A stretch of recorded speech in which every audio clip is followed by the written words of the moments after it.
Hello and welcome to episode 102 of our SAP on Azure video podcast. Today is July 21st, and together with Robert and Goran, we are here to talk about anything related to SAP and Microsoft. Hello, everyone. Hello. Hello.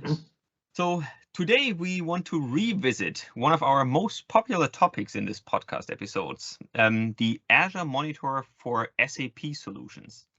AMS has been around for quite some time, and we got tons of great feedback from customers already. Obviously, we took that feedback and enhanced the functionality. Just a few days ago, we released the public preview for the version 2, and we are very excited to have Samie again with us to share the latest information with us.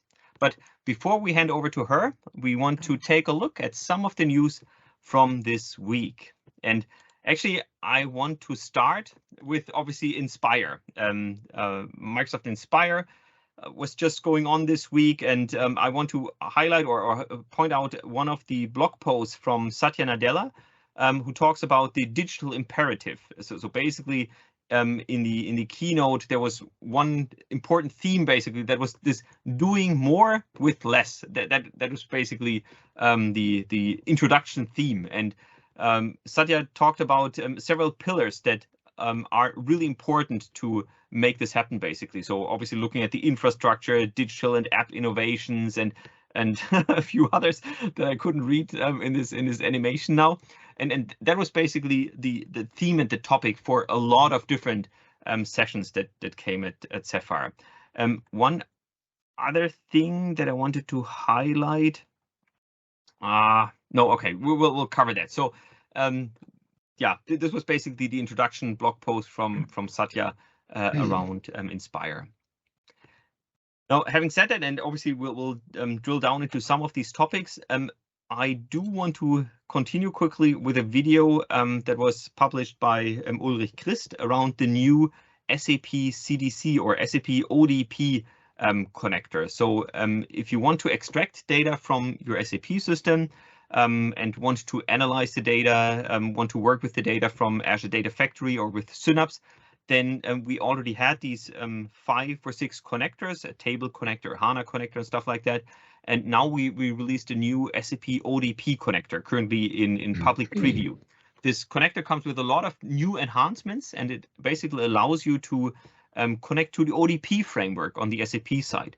So if you want to get a first glimpse on what this looks like, there's a 3-minute video that talks about this. Actually, if everything works out well, then next week we'll have a much more detailed session, specifically focusing on this CDC connector. But I thought as a small teaser, there's this nice video that talks about the ODP or CDC connector. Another, for me, surprising announcement that happened during Inspire was the announcement from Oracle and Microsoft about the availability of Oracle database service for Microsoft Azure. So if I got this right, we now have really a native Oracle database integration with the Oracle cloud infrastructure. So remember, some time ago we talked about a fast path connectivity between the Azure cloud and the Oracle cloud, and now we're exposing the Oracle database as a native service in Azure. For me, that is really interesting, because especially when we look in the SAP workloads, and I don't think this will be supported for SAP workloads, but it shows that if you want to run SAP on Oracle on a cloud provider, then actually Azure was from the very beginning one of the first and only cloud providers where there was actually really support to run an SAP system on Oracle on Azure. So this just shows the next step of the collaboration, and also obviously the benefit for customers, that they can leverage the best of Oracle solutions with the best of Azure services. So I thought that was a very interesting scenario. There's also a short video during Inspire where Larry talks to Satya about this, but I thought this could be a nice starting point. Moving on, the updates to a new version for the Azure Premium SSD disks. Goran. Oops, let me actually close this. That's a big, it's a preview. I mean, in Azure, we have different storage types. specifically those storage which would be used for the database. It's on one hand, it's a premium SSDs. We could also use the Ultra and Azure NetApp, right? Premium SSD are very widely used because they have a good ratio between the price and features. And however, they were lacking some features and performance as well. So with this V version 2, there's I see a huge improvement. So improvement was basically, if you would just scroll a bit down, for example, on storage performance, basically you would get kind of much more IOPS and throughput than from a V2 than what the premium can do. Exactly, yeah. So you see from the IOPS and throughput, you know. One very interesting thing is premium SSD V1, it's single digit latency.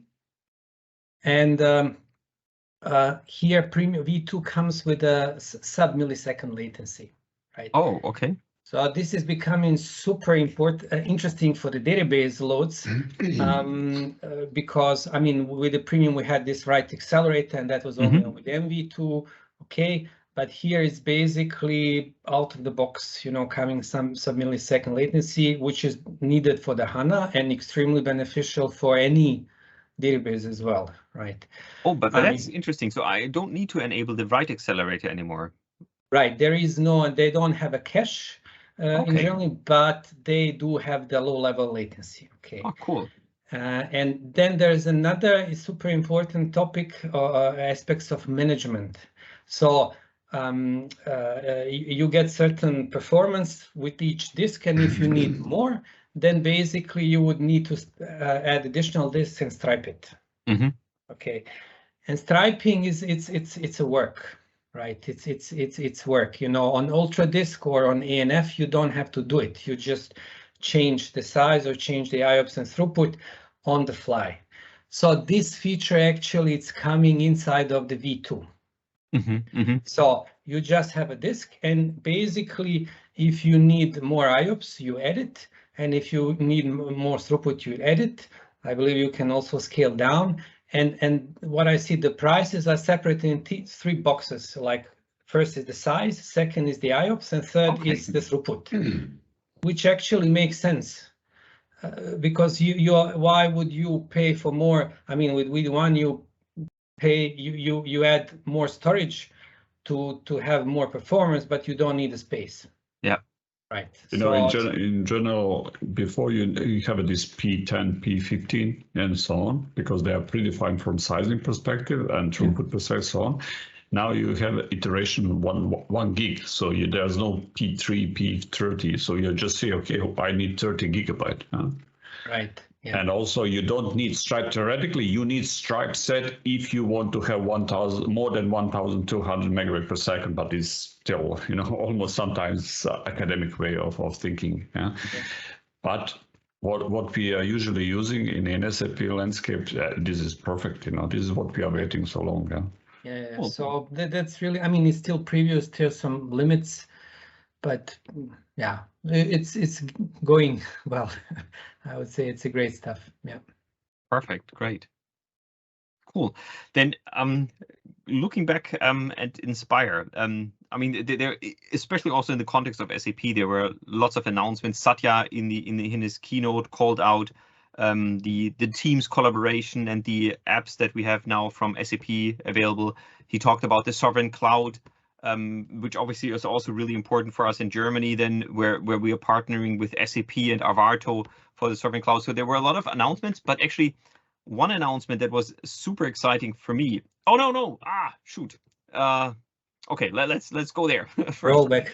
Yes, no, we'll just, I'll continue to talk about that, and then I'll go back to one more topic. But what is really fantastic in Inspire was really the announcement of the Azure Center for SAP Solutions, the Microsoft Azure Center for SAP Solutions, because I think, I mean, we are just getting started, but for me, this is a fantastic way where we really see how serious Microsoft is taking the Azure workload. So with the Azure Center for SAP Solutions, and again, we'll also have a deep dive episode on this, but just to give you a quick overview. With ACSS, or Azure Center for SAP Solutions, we basically make Azure SAP aware. So right now, if you deploy an SAP system on Azure, it's just a virtual machine. And maybe you can do some tagging and stuff like that, but in the end, it's just a virtual machine. With ACSS, we're now able to tell Azure, look, this is not only a virtual machine or a bunch of virtual machines. This is actually an SAP system. And this SAP system has a system identifier. And to this SAP system, we have an ACSS, we have an app instance or multiple apps instances, we have a databases. And with this, there are some very basic things that we can do to get started. For example, we can start and stop an SAP system. Okay, that might not be fantastic, but this already means that Azure now knows that this is an SAP system. So you would first stop the application instance before you stop the database and stuff like that. So that's the first thing. The other really cool thing is that now that we know it is an SAP system, we can, for example, use Azure Monitor, as we'll talk about, and leverage that to integrate into the SAP system. We can surface Azure Backup for SAP. We can do cost management, Azure Sentinel, so the whole security stuff. So now we know that it is an SAP system, and with this we can do much more and really get some additional insights and what's actually happening. And this ACSS actually allows you to, first of all, register an existing system. So if you're saying, well, I've installed my SAP systems on Azure, I have fantastic Terraform scripts, I do this manually and everything works fine, then perfect. You can just register these existing systems into ACSS. Or what we can also do is we can help you in the provisioning.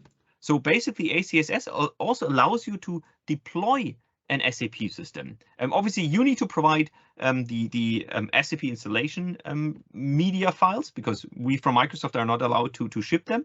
But we can help you in the setting up of the infrastructure. We can help you in then deploying this SAP system on Azure. And this is honestly one of the coolest things that we released on Azure for SAP. So if you have not checked this out, and I mean, it was only released or announced 2 days ago, so chances are that you have not. But if you have not, then really take a look at this. This is something that will help our customers quite immensely. This will help the partners to do the deployment and registration. And as you can see, I mean, right now, and Samie will probably talk about some of these things. We have the monitoring integration, backup integration, cost management. There are so many things that we already have, even in this early stage, and there's tons of other stuff that will come along after that. So there's this blog post here that talks about ACSS and some baseline functionalities. But there's also, if you just want to spend a few minutes, I think this is a 5-minute video or something, or here a 7-minute video that gives you some direct insights of how the Microsoft Azure Center for SAP Solution looks like. So I think you should definitely spend 7 minutes on this and get excited about the capabilities of ACSS. So before I talk quickly about the monitoring stuff, let me actually jump back to one other entry in our docs.microsoft.com section that I missed, and that is an entry that was really created by Martin Pankratz again and some other colleagues about exposing SAP legacy middleware with Azure PaaS securely. So the idea is, we got a lot of feedback from DSAC and from other communities that still a lot of customers are using SAP process orchestration or process integration, so PIPO. This is a typical on-premise product, and obviously SAP has the SAP Cloud Integration Suite as a cloud successor, but still these surveys clearly showed that a lot of customers are using process orchestration. And now obviously the question is, if you move, lift and shift, if you migrate your SAP systems into Azure and you still have PIPO in place, then how do you do this? What are the best practices? How do you connect these PIPO instances with your SAP system running on Azure? And that's what's explained here in this very extensive article, basically. So Martin and the teams really talk about, well, how should you configure this? What are the implications there? Then there are lots of different examples how the setup could look like, and basically it's a great reference on how you would set up PIPO and use PIPO on Azure if you have your resources either now on Azure, or maybe there's still some components on-prem. So it's really a beautiful overview of how to use PIPO in Azure. So with this, let me jump, unfortunately, back again to ACSS and to this specific Azure monitoring for SAP solution. So in addition to the ACSS blog post, there's actually also an announcement by Samie. And instead of me now reading through this blog post, as mentioned, we are in an extremely lucky situation that Samie volunteered to come back to our podcast. So Samie, maybe you can quickly introduce yourself, and then I'm really looking forward to more insights on the Azure Monitor for SAP solution. Yes. Can you hear me? Yes. Okay. Thank you for having me again. I feel thrilled to be part of this podcast again, and at such a great time for us. Couple of days ago, we launched the next generation of SAP monitoring product. It's called Azure Monitor for SAP Solution version 2. Last time when I had come to this podcast, I extensively talked about the version 1, which is now called the classic version. So I am so excited today to be a part of this group and talk about all the new and shining features of the version 2 of the products. And hopefully that will lead us to some more customer adoption and feedback, because we are always driving with customer feedback first. So with that, I will share my PowerPoint. I will talk about the features of the version 2 first through this PowerPoint, and then I will show a demo. So Great. You can see it, right? Yep, we have it. Yeah. Okay, perfect. So Azure Monitor for SAP Solutions, or AMS, still remains the end-to-end SAP technical monitoring product, which is Azure native and available for anybody to use who has access to the Azure portal.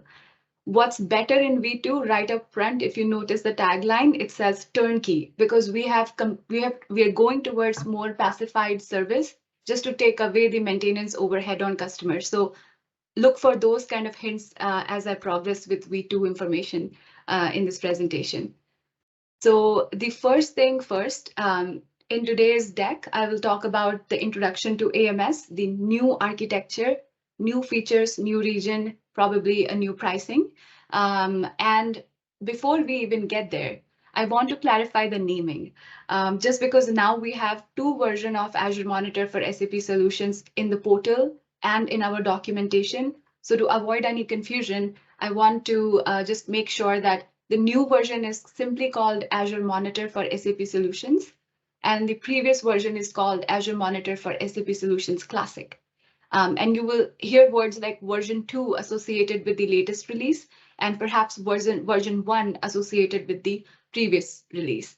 And before I move on, and since we are on the slide anyway, and since we have just launched the version 2 in public preview, I feel very confident in requesting our AMS Classic customers to migrate to this new version of AMS as soon as they can, just because, as you will see in this rest of the video, that AMS V2 comes with a lot of benefits, which I feel customers will really benefit from. And Samie, there's basically no reason why I, first of all, should now start with version 1 or why I shouldn't migrate, right? I mean, we have tested also version 2 now with lots of customers already. There's a lot of feedback already. So it is, I mean, it is in preview, okay, but it is stable and it's working well. And basically, there's no reason why I should stay on version 1 at the moment. Yes, you are absolutely right. Both the versions have feature parity, and the version 2, which just got released, has been in private preview for the last few months, and we have a lot of incredible customers as well as partners trying the product out and helping us make it more stable and reliable. And so, yeah, there's no reason why any Classic customer should stay with Classic. They should migrate to, or either they can migrate or they can just deploy a brand new AMS v2. Both options are available. With AMS Classic customers, we do support migration because we have migration scripts for them that they can use to do the migration at their convenience. Fantastic. So moving on. Throughout this video, I will try to make comparisons with version 1 and version 2, just to have clarity on how version 2 is better than version 1, because I think that will be interesting for customers to know. What remains same between the two versions is the target users. AMS is still very much committed to our two key target users, that are the basis team and the infrastructure team. Basis team actually is completely responsible for the SAP NetWeaver part, or running majority of SAP native deployments. And therefore, we want to make the basis personas' life easier as they migrate to Azure. And therefore, we want to give them end-to-end technical monitoring at one place. That is also one of the customer problems that we are trying to solve is, I'll tell you a very quick story before I move on. 4 years ago, when we were actually researching on version 1 of the product, I was trying to understand the basis persona. And I thought, what better way to develop empathy other than just going and sitting with a basis person for like a whole day, like quietly, and just observing what they're doing and how are they interacting with their monitoring tool. Because I was aware that there's a lot of monitoring tools out there. So I went and sat with a basis admin in one of a very large retail company here in Sammamish, no names. He was generously allowed me to sit with him.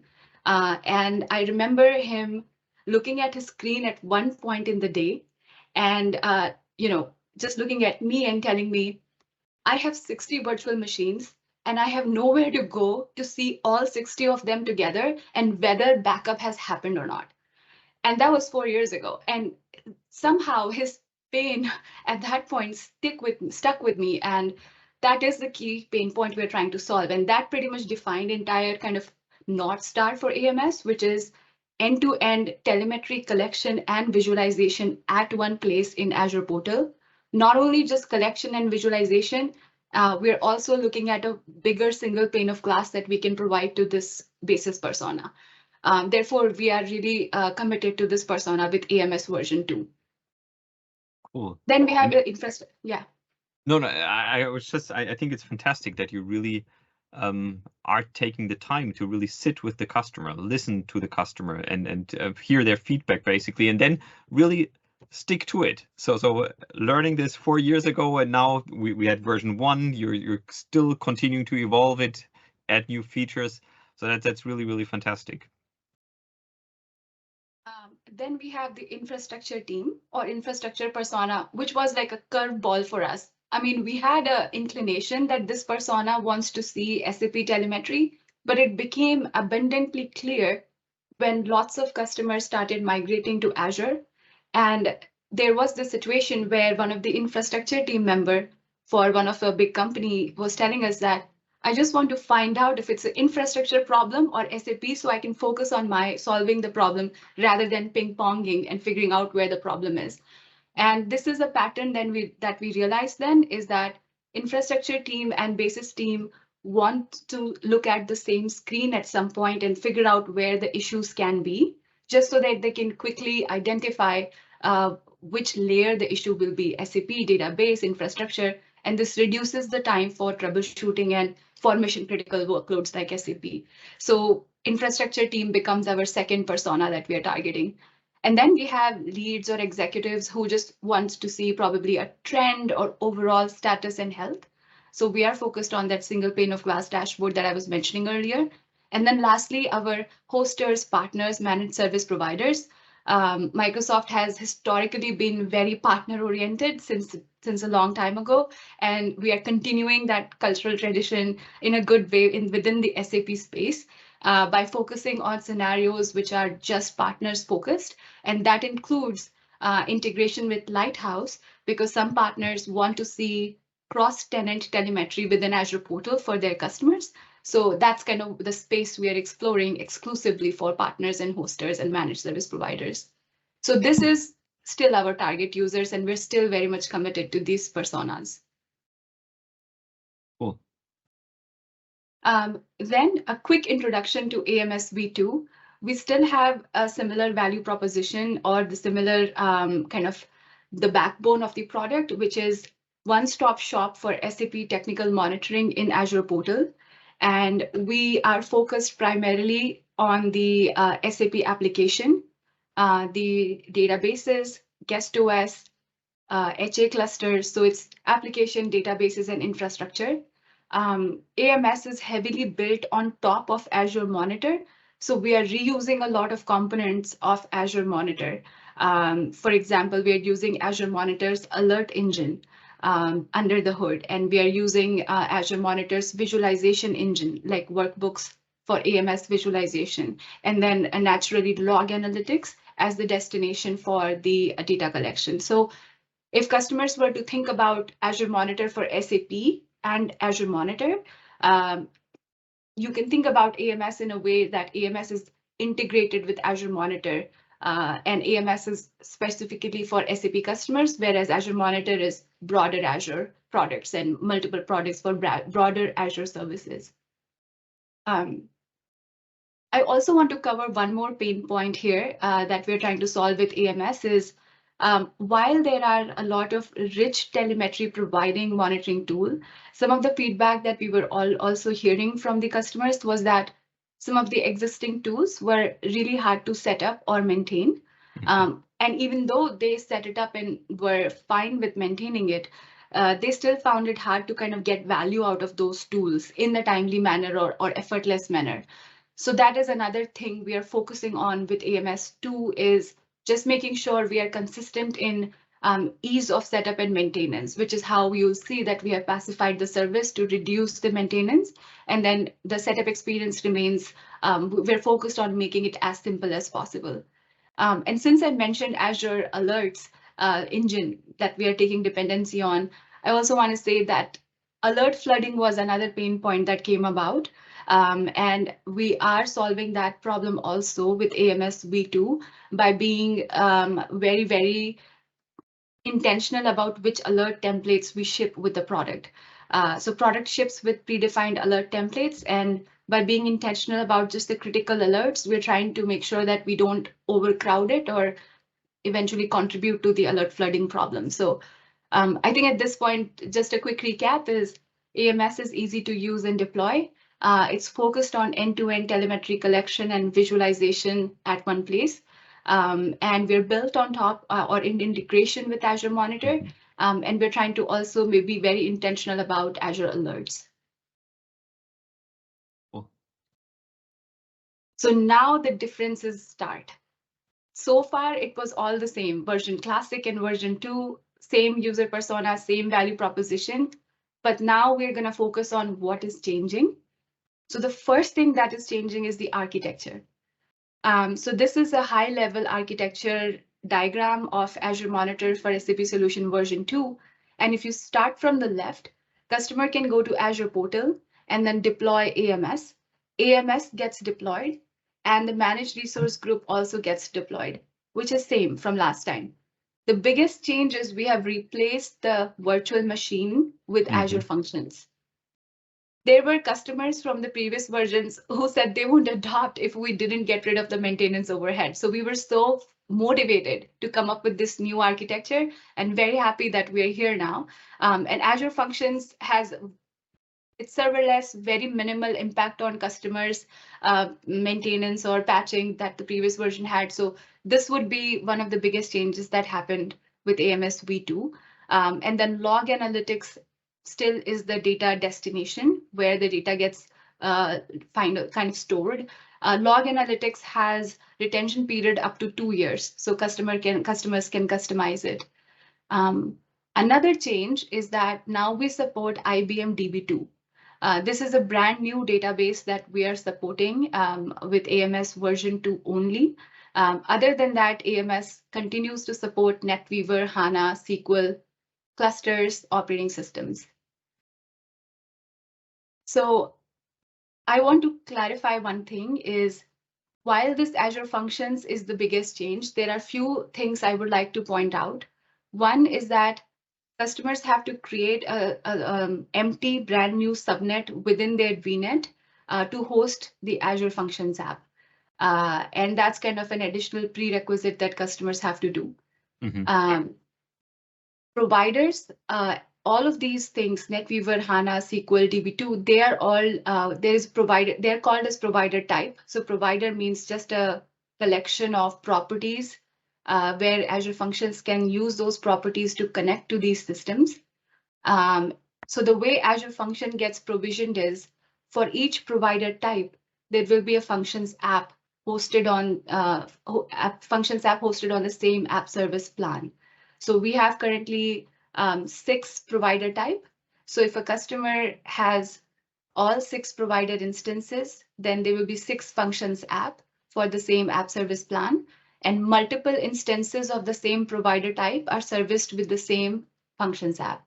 So if I'm a customer and I have, let's say, just the NetWeaver servers, and I'm monitoring, let's say, 5 SIDs with NetWeaver application servers, then I will just have one app's Functions app, and all 5 of those providers will be catered to with this one Functions app.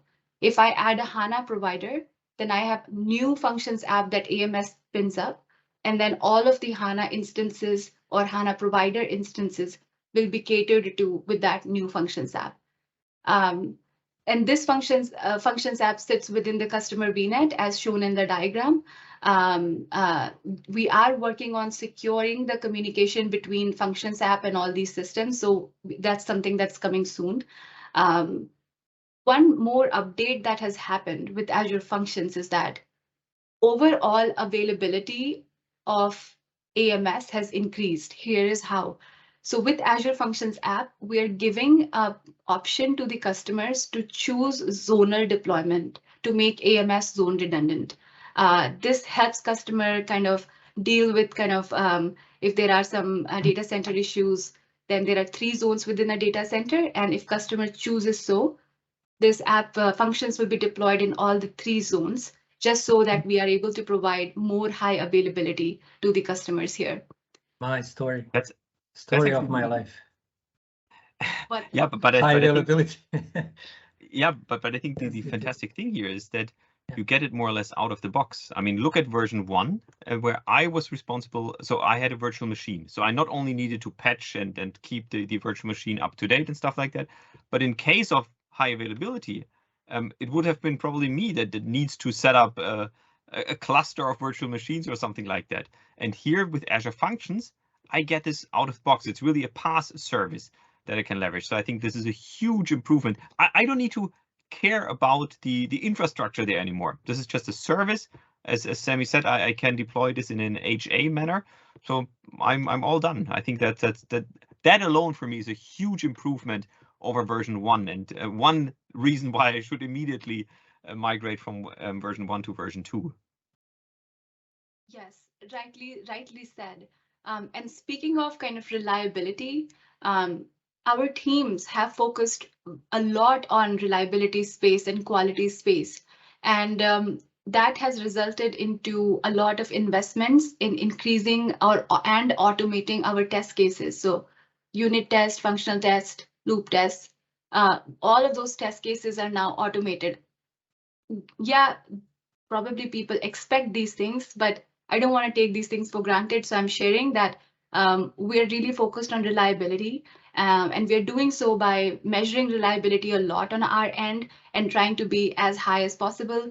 We have kind of automated a lot of testing on our side, increased the code coverage, and then we're also testing on scalabilities on our side. So that's also new with AMS version 2 is a lot of focus on reliability with automation of the test suite that we have. Before I move on, I want to recap the way we collect the data from each of these source system types. So most of the way we collect the data remains same between version 1 and version 2, but there are a few changes. So I'll recap the whole thing just for the convenience of the listeners and viewers. So the way we collect the data for NetWeaver is twofold. One mechanism is the SAP control web service methods, and we use SOAP protocol to get those metrics such as availability, logs, queues, work process utilization. The second part of it, which is the RFC metrics, now there's a change there. In the previous version, customers were using the RFC SDK. However, with this version, the change is that now we are using the SAP ICF services to pull RFC related metrics such as SDF, SMON, STO3, and a lot of other transactions. The reason we have made this change for RFC metrics is because we want to support secure communication.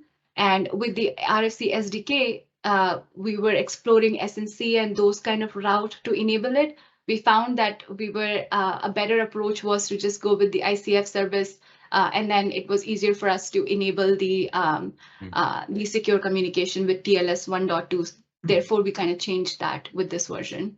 So would that mean that this is also going through some kind of RFC access through the web services of the SAP, or? Yes, so we are using the ICF services. All the functions that are available, I think a WSDL gets created, and then we use SOAP or RFC to get the data from there. Okay. To make this more secure, we do request users or customers to create a separate user and password, just because ICF is on HTTP. Yeah. And I guess we're using SOAP services because that's the only thing that is available on the SAP system. Right. I mean, ideally, going forward, I guess if SAP would support that, we would use some REST-based services. But I guess to retrieve the relevant monitoring information, we are stuck with SOAP services at the moment. Yes, you're right. We are dependent on SAP in that way because we are consuming what SAP is allowing us to consume. There is no additional customization requirement. So there's just no work on customers to edit anything within their ABAP systems or so. Whatever SAP exposes, AMS consumes just so we can have minimum overhead on customers here as well. But as you'll see in the demo, that has not compromised on the quality and the number of metrics that we can collect. So I feel satisfied with the amount or the richness of metrics with NetWeaver without customization at the ABAP layer. And I think that's actually really, really important because I think a lot of customers would be very hesitant if we tell them, look, you need to install an add-on or you need to install some Z code to make it run or do some really modifications in the SAP system here. Yeah, if we were just accessing available services, I mean, maybe they need to be activated, but that's it. And we still get the relevant information. Yeah. We're trying to keep minimum kind of steps on the customers, and yet it is an SAP system. So there are some, such as unprotecting the web methods for the SAP control web service, and then creating user password, enabling ICF service, some such kind of prerequisite for the RFC part of it. So yeah, there are prerequisites for sure, but no kind of add-ons or no agents per se for NetWeaver. Beautiful. Nice, yeah. So going to the 3 databases that we support, HANA, SQL Server, and DB2. These 3 I'm talking together just because the way we collect the data is quite similar.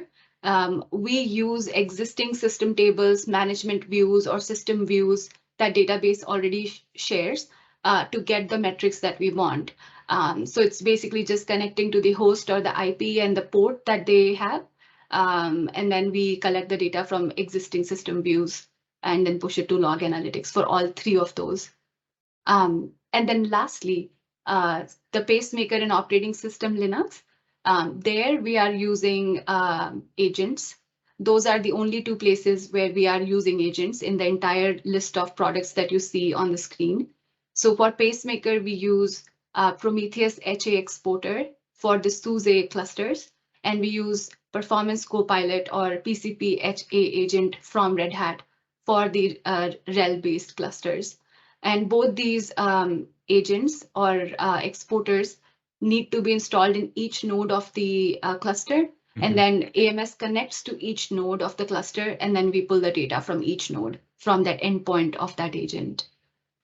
And similarly with operating system, it's the Prometheus node exporter that we are using. And then AMS connects to the endpoint and then collects the data and pushes it to log analytics. So that's kind of an overview of how data is being collected. And the key takeaway here is that we now use Azure Functions, so very little management overhead on customers. We now support IBM DB2 and no agents for NetWeaver and the databases, if I have to say that. Yeah. One more thing before I move on from this slide is this customer VNet that you see. So that has been a consistent requirement of AMS, is that AMS should be in the same VNet as these systems that AMS is wanting to monitor, or at least have VNet connectivity. So with version 2, as of right now in public preview, you can either deploy AMS in the same VNet, or you can do it within the same region. So if you have within the same region multiple spokes or multiple VNets, you can, and peering exists, they will be charged on peering, but you can use one AMS to monitor all the systems there. Also, what is supported is cross-region, not DR. Just if you have, let's say, systems in one region, you can deploy AMS in another region. And as long as there is VNet connectivity, you can monitor from the other region. The reason I say not DR is because we're still testing the DR scenario, and there could be some edge cases we don't want to miss. Therefore, we are just hesitant on declaring it right away. Yeah, the point is, it's about the VNet accessibility, either one VNet or maybe two VNets, which needs to be paired. So meaning you can access from one to another one. So if you have multiple VNets which are not paired, that would mean you need for each VNet an instance of Azure Monitor, right? Yes. Yes. Okay.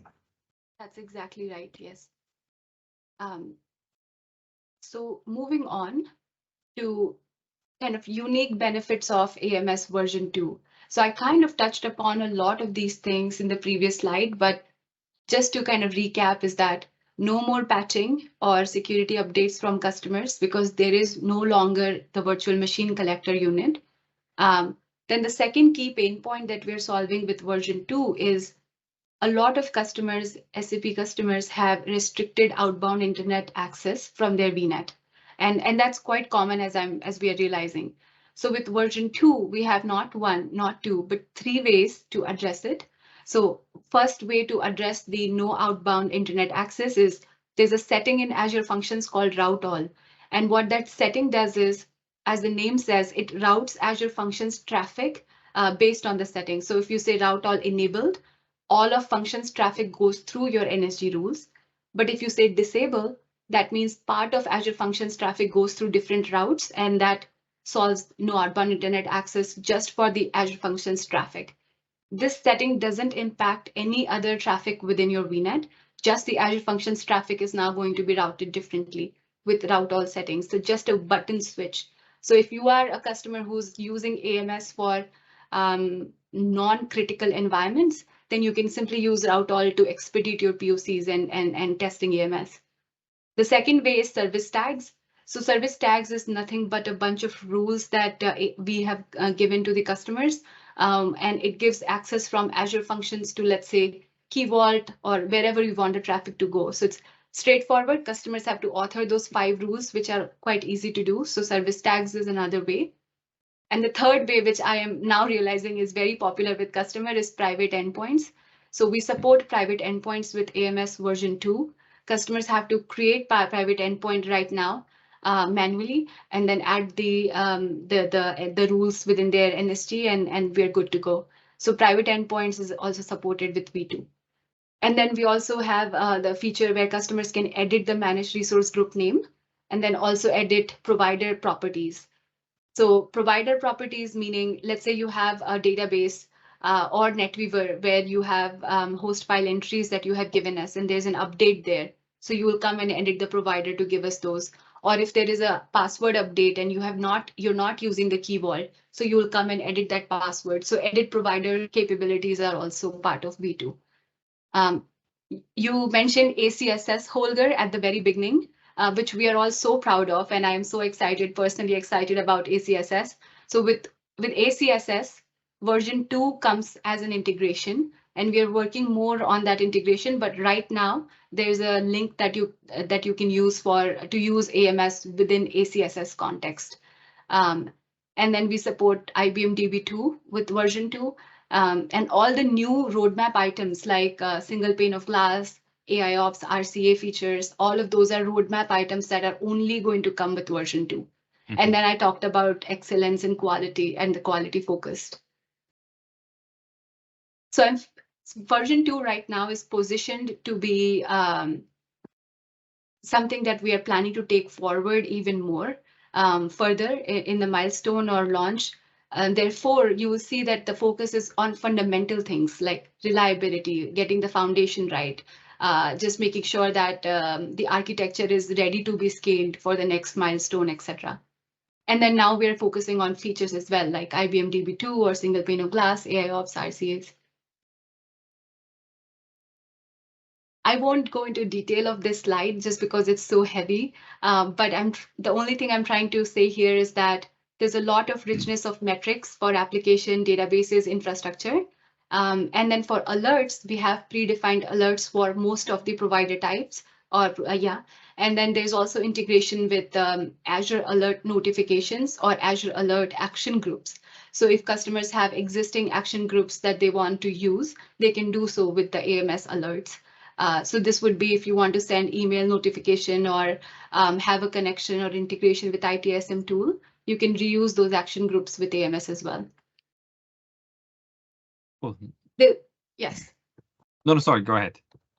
I was going to say we have expanded on regions as well with version 2. So as you see that AMS is now available in all of US regions, Europe, Australia, and Asia regions. And we are looking forward to continuing to expand even more.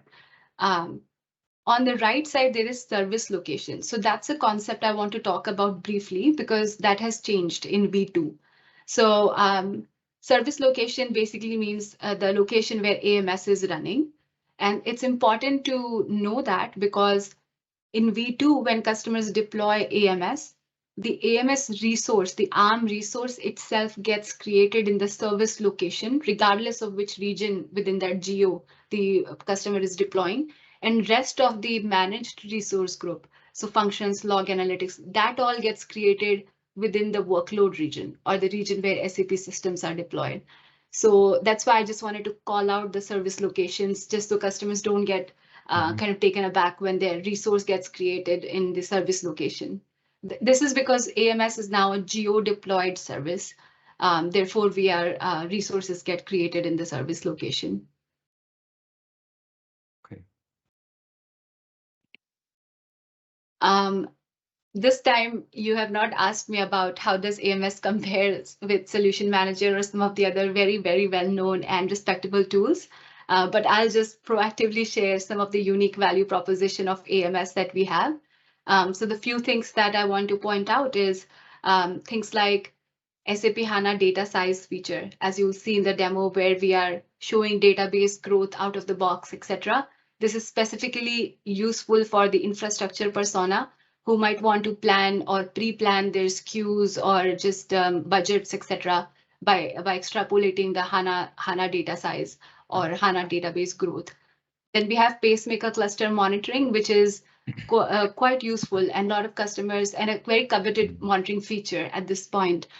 So Pacemaker Cluster monitoring, as you'll see with AMS, comes in a very, very easy way.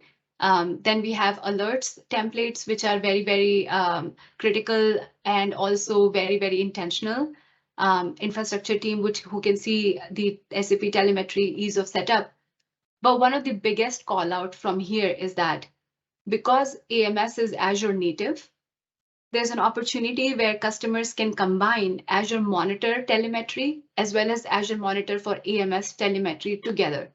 Now that will be helpful if customers wanted to see VM metrics, managed premium Linux, managed premium disk metric, along with HANA database metric and Pacemaker cluster metric all together in one dashboard.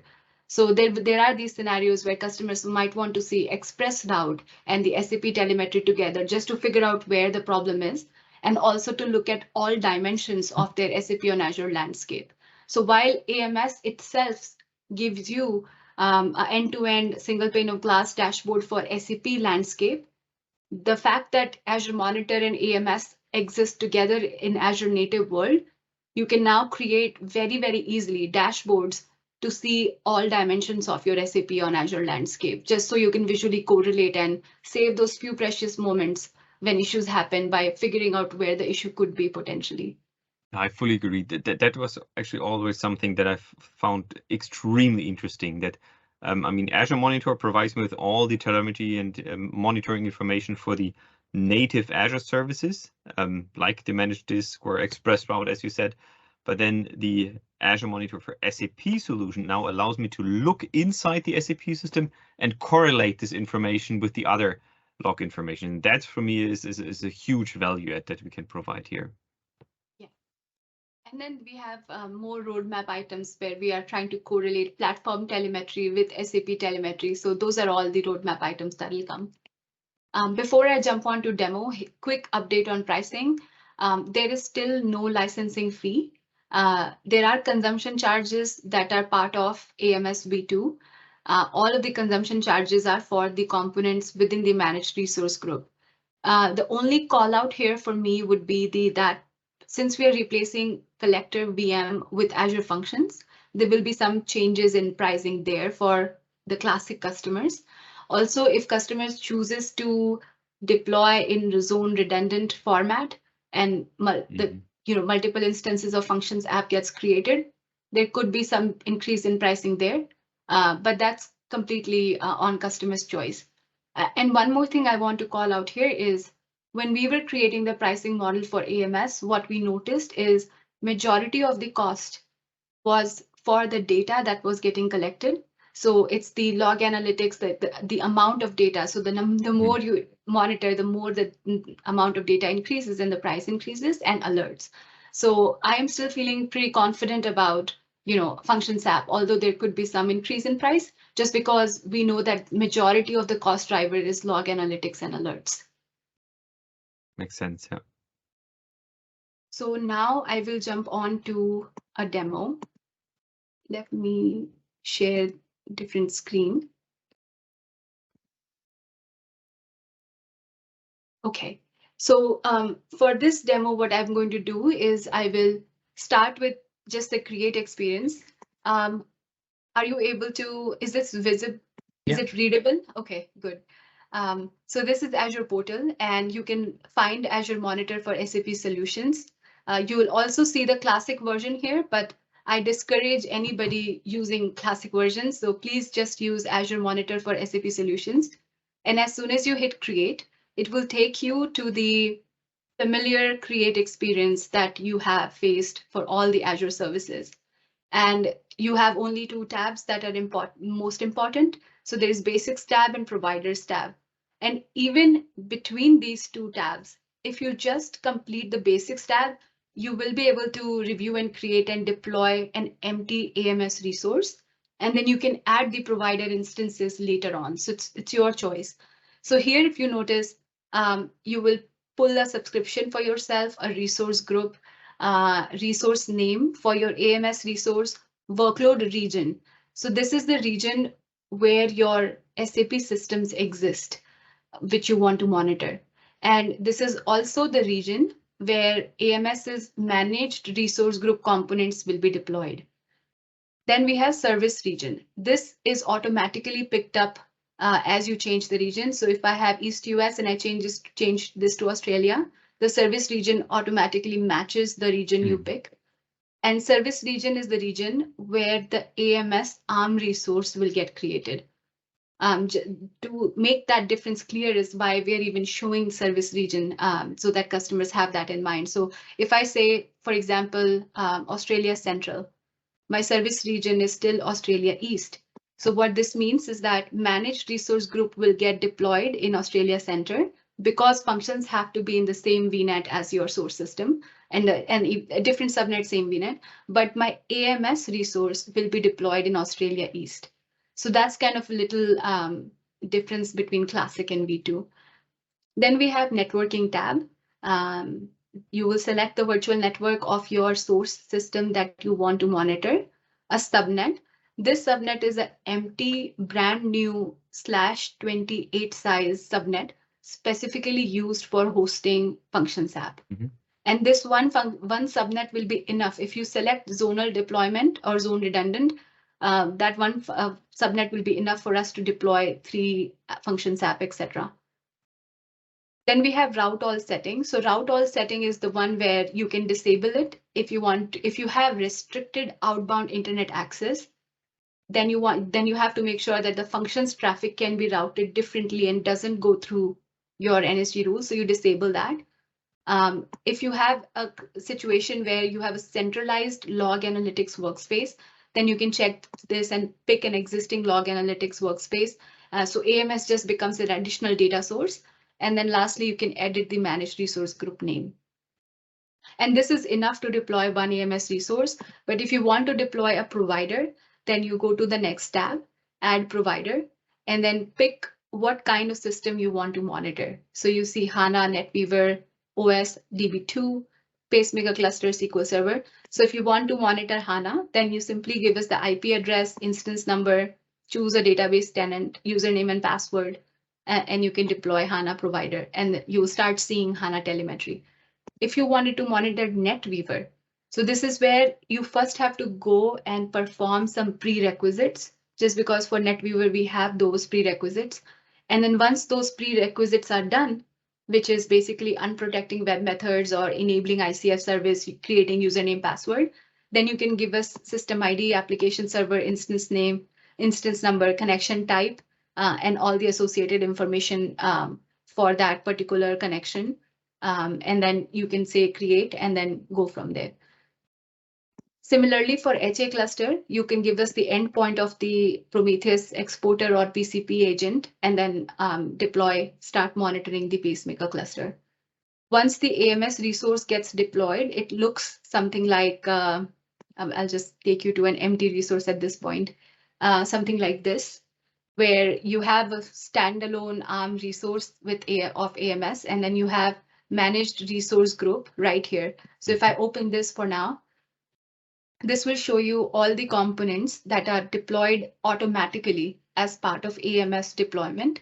So customers don't have to do any other deployment other than filling up that basics tab. In some cases, customers are required, other tools customers are required to configure, but in AMS, you don't. You just have to fill the basics tab and you're set, you're good to go. So in this one, all of these components, such as Functions app. So I have a DB2 Functions app. That means I am monitoring a DB2 system with this AMS. And then I have SQL Server, Prometheus, OS, Prometheus Cluster, SAP HANA. And now I have the app service plan that's actually hosting the Functions app. And then I have my Key Vault, Log Analytics, Managed Identity, another Functions app for NetWeaver and storage account. So all of these components get deployed automatically. And this is where consumption costs are also applicable for these components. So that was the managed resource group where I was right now. And this is my AMS resource. If I open providers, this is where you will see a list of system properties, connection properties, as you see over here, that we are monitoring with this particular AMS resource. At any point of time, customers can add or delete these. So let's say I just want to monitor one HANA and tomorrow I want to monitor 10 more. I can simply come to my AMS resource and just keep on adding my HANA providers for those 10 systems. And similarly, let's say you just want to delete something and recreate, so you can delete it. You can also edit it. So if I click on this and open this OS, now what you see is a properties page opens up, and whatever is editable, you can edit that property. So you have now. Quick question. So when you created this, or also when you edit this, but more when you create this, obviously you needed to fill in all this information. Is this then something where ACSS would help me so that these informations are pre-filled and I get this information out of the box? Yes, I really like how you're thinking because I can see that that could be a super good value add for the customers where they don't even have to fill this as integration with ACSS Titans. So eventually, like in the roadmap, that's definitely there, Holger. Perfect. Yeah. That's why I'm so excited about ACSS because ACSS is a very, very powerful tool for customers.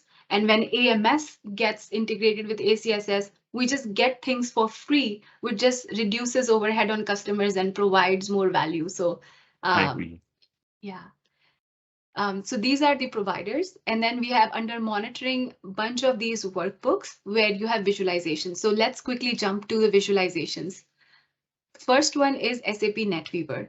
On the top, you can see overview, availability, application performance, queues, NQs, system performance, workload statistics, and then this blue button called alerts. This is where you'll see the templates.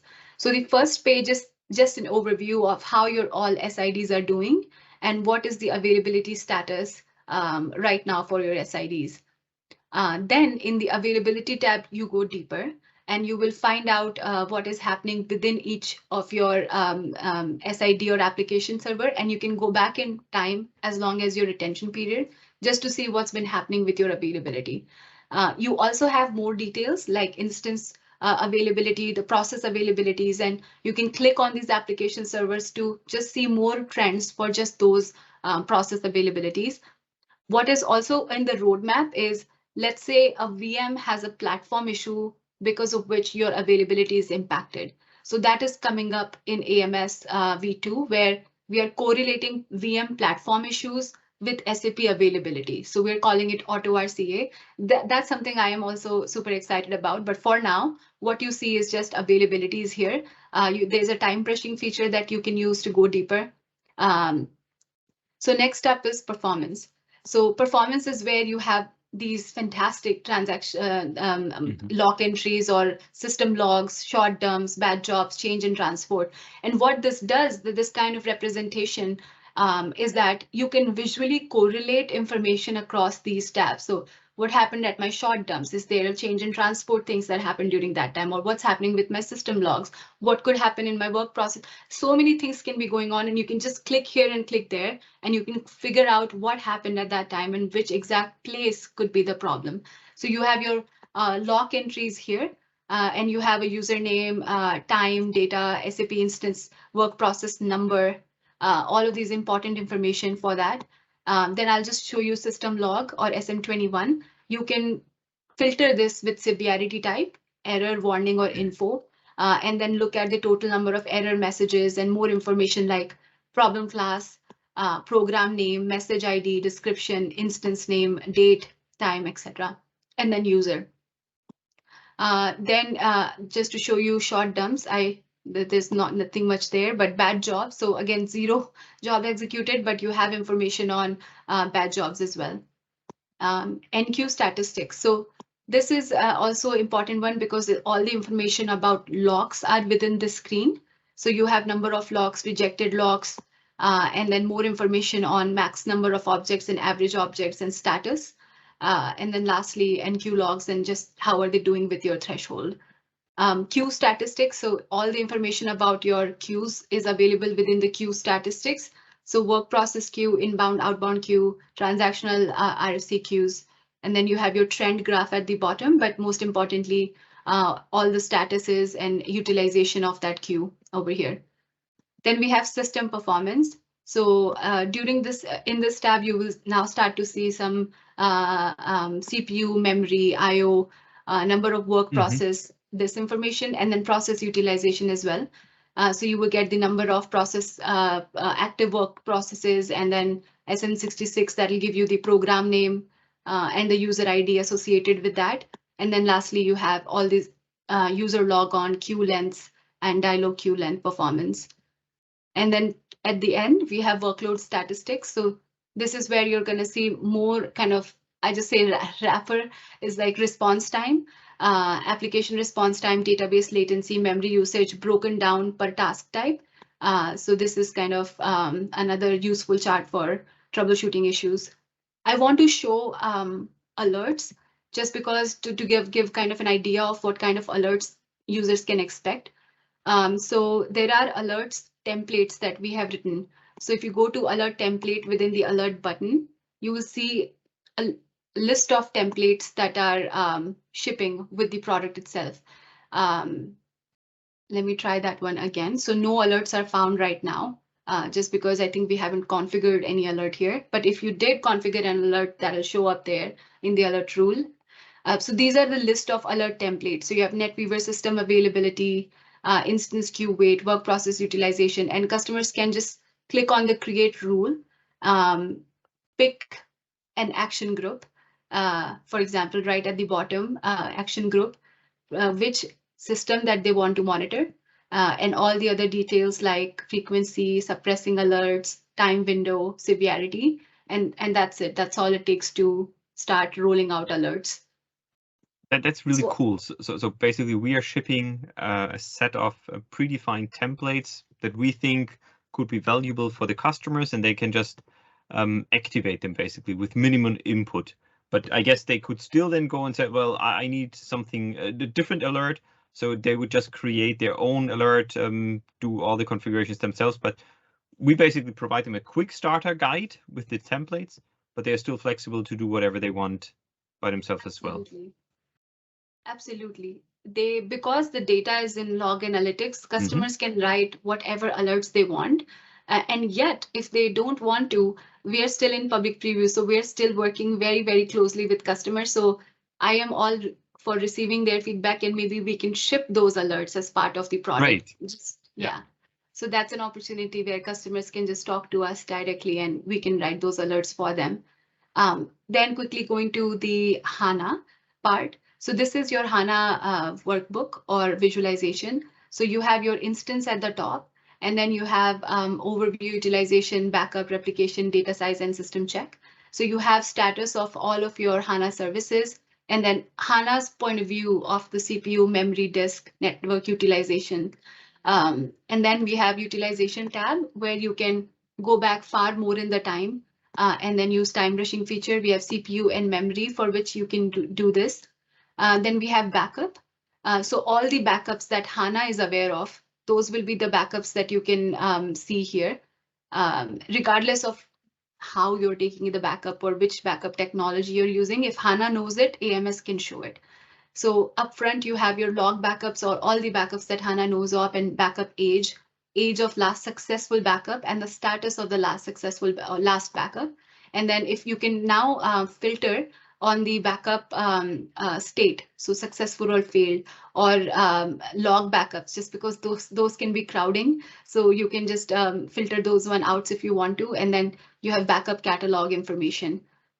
We have replication. I don't have that set up, so I'm going to skip that, but replication does show you all the key metric, such as seconds behind, time behind master, async buffer use, replication mode, replication status. And the thing is, because HANA primary, where you are getting all this information, already knows about something about your secondary and DR replication. So we are already able to show that information without having anything going on, like, or a specific provider there sometimes. So that's like HANA has made our job a little easier when it comes to collection of data, just because they have good system views we can tap into. So data size feature. So this would be probably most useful for infrastructure team as well as basis team, but more so infrastructure team. On the top here, there are some numbers which are editable, which means that if you are anticipating a certain growth rate for your databases, you can edit this number and you can then look at the charts, which I'll do in a minute. But upfront, what this feature does is it gives a column data size or column memory growth and straight line prediction on by when we expect your memory growth to hit the global allocation limit, just so you can look at that and then either take an action or at least plan or find patterns when that happens. And similarly, we have total memory. So this includes all the memory, column, rows, heap, and then same straight line prediction on when we think you're going to hit the global allocation limit. Naturally, you're going to wonder why such a growth. So we have top tables here and table growths. Yeah, and then we have row count, data size for the table, loaded data, table growth also, daily row growth, just so you can understand what is contributing to your database growth. And when you click on one of those tables, you're going to now start to see number of rows for that table, and when or the best fit line towards when you're going to hit the 2 billion row mark, as well as table size versus loaded size for the table. And then another thing is, if your database growth is increasing unexpectedly, you're gonna also want to look at file system utilization. So we have your file system utilization here, and small kind of trends as well, just so it's easier. And then if you click on one of those file systems, you're going to start seeing the details of that file system, best fit line of when we think your file system growth might hit the file system limit. So earlier I told you that, if you are, so this is something that the tool is doing itself, but there may be a case when you already know that your database is going to get increased, let's say by a growth rate of 10% or something like that. So now your charts are going to start getting updated, because now what I'm doing is, or maybe that's like offset or something. I can use this as my playground. And this is saying -234 because it based on the model, I have already run out of the memory. But yeah, you can use this as your own personal tool to just get more additional data on planning for your SKUs as you use SAP on Azure. And then lastly, for HANA are the system checks. So this is where you're going to see more information about HANA, such as save points, MVCC, delta merges, and statistic alerts. And then also with HANA, you can see this blue button of alerts. So HANA itself comes with its own set of alert rules, a bunch of alert rules in the form of templates that we ship. So same method as NetWeaver, where we have alert templates that come as part of the product. And you can simply configure threshold and pick which alerts you want to configure and go from there. So let's say you have high CPU, you click on alert rule and you're going to just put a threshold of your choosing and then deploy that alert. And I just want to recall that under the hood, we are using Azure Alert Engine. So you will be able to get some goodness out of Azure Alert Engine by itself, and the same pricing for Azure Alert. And then here's the threshold that you can change and customize. And then deploy this alert. And you can choose which instance do you want to monitor. Then we have a Pacemaker Cluster. So all the clusters will be, so now we are on Pacemaker Clusters. All the clusters will be available on the top here. And there's only one cluster right now, but imagine you have 10 clusters or 15 clusters. So all those will be listed down up on the top.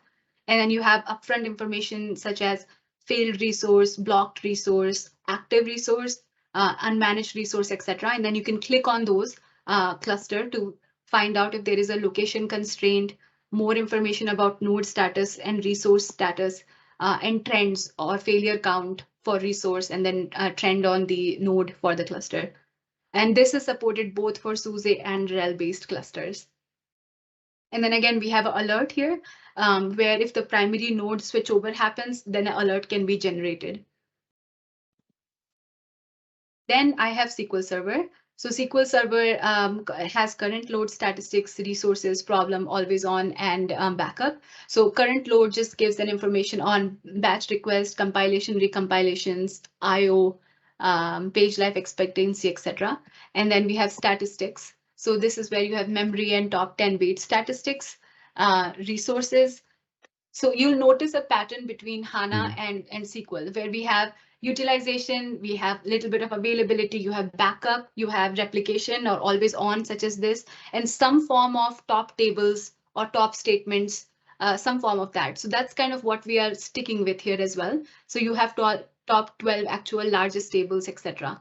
I'll not go into details of this because I want to show you DB2 now, just to make sure that we follow this pattern. So again, we have summary database use. So in the summary, you have some statement, rows, weights.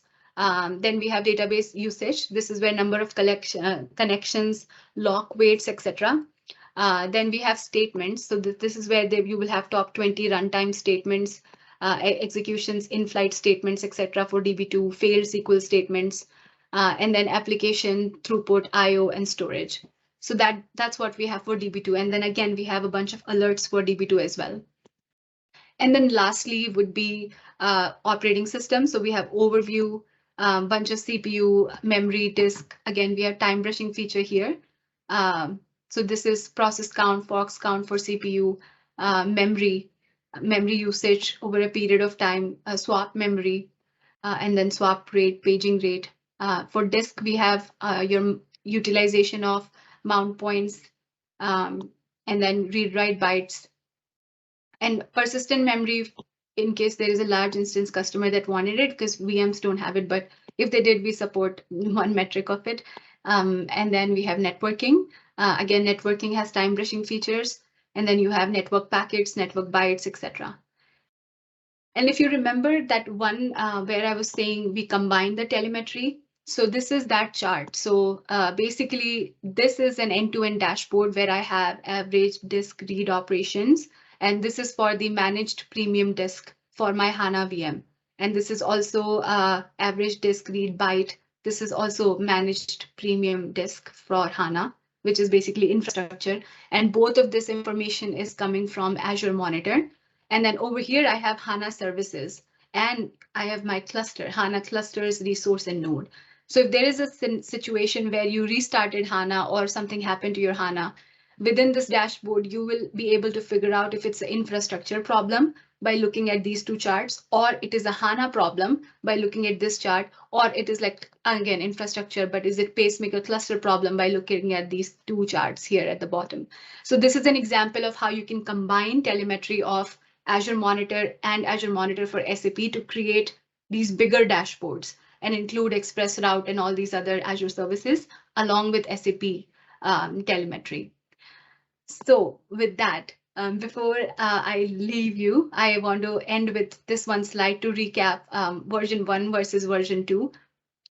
So again, I am presenting my PowerPoint. So just to recap, similarities, there's quite a few similarities between version 1 and version 2, which is there's 100% feature parity between version 1 and version 2. We still address the same pain points even more with version 2. Same target user persona, both are Azure native and almost same data collection mechanism, except for that one NetWeaver where we use ICF service to collect RFC metric rather than the RFC SDK. But the difference is that AMS version 2 has lower maintenance, better quality, better reliability, more metrics, more secure, more available with zone redundant. And furthermore, the most important roadmap items are only going to come in version 2. So my humble request to all the Classics customer is to please migrate to version 2 ASAP. Migration scripts are available on GitHub, or you can reach out to your Microsoft contact and they can reach out to us and we can help you the best we can. But yes, this was all about AMS v2, which just got released like 2 days ago. Thank you so much, Samie. Quick question. So what does it actually take for me to migrate or to upgrade from version 1 to version 2? You're saying there's some scripts. Does it really, is it just I have my environment and I just run, I don't know, what kind of script is it? Yeah. So the script, what it does is it reads all of your current provider types. Let's say you have one AMS classic resource with 5 or 10 NetWeaver and HANA providers. So it will automatically, once you have created AMS2 resource, it will automatically transfer those provider types to the AMS2 as well as alerts, just to take away or help in some way to the classic customers. Okay. But if somebody wants to do like a clean deployment of AMS2, that's totally acceptable also. And we saw it's very easy to set up version 2. Yes. Yeah. And I want to share with you that some of our really talented coworkers and PMs have written fantastic blogs on NetWeaver and just DB2, SQL, maximizing observability. So there are use cases. So I encourage everybody to visit techcommunity.com and find out these SAP blogs that are written by kind of my wider team members, just to get more information. As well as we have updated our public documentation to reflect the most latest and accurate information. So if somebody wanted to start right now and deploy AMS, I would start with going to Azure portal and reading our public docs to just get started there. Perfect. Cool, great. Samie, thank you so much again for providing a very detailed overview of Azure Monitor for SAP Solutions. I think you made it very clear everyone should upgrade to version 2. So if you're watching this video or if you're listening to it and you're still running version 1, then go ahead and upgrade to version 2 right away. Yes, and I want to remind that we are still very much customer focused. The whole version 2 exists because customers gave us some good feedback and we wanted to address those, which we have. Most of the concerns of version 1 have been addressed with version 2. And I can say that with confidence and pride on our team. So if there are more feedback from the community or from customers or partners, again, we are always listening. I said that last time and I'm saying it again. It's just our honor to service SAP on Azure customers, and especially monitoring tool is very much committed to listening to customers. So any feedback is much appreciated. Perfect, Samie. I think these were some fantastic closing words. So again, thank you very much for joining us today, and we'll definitely see you again in the future. Thank you. Thank you for having me, and thanks for patiently listening. Thank you. Thank you. Bye-bye. Bye.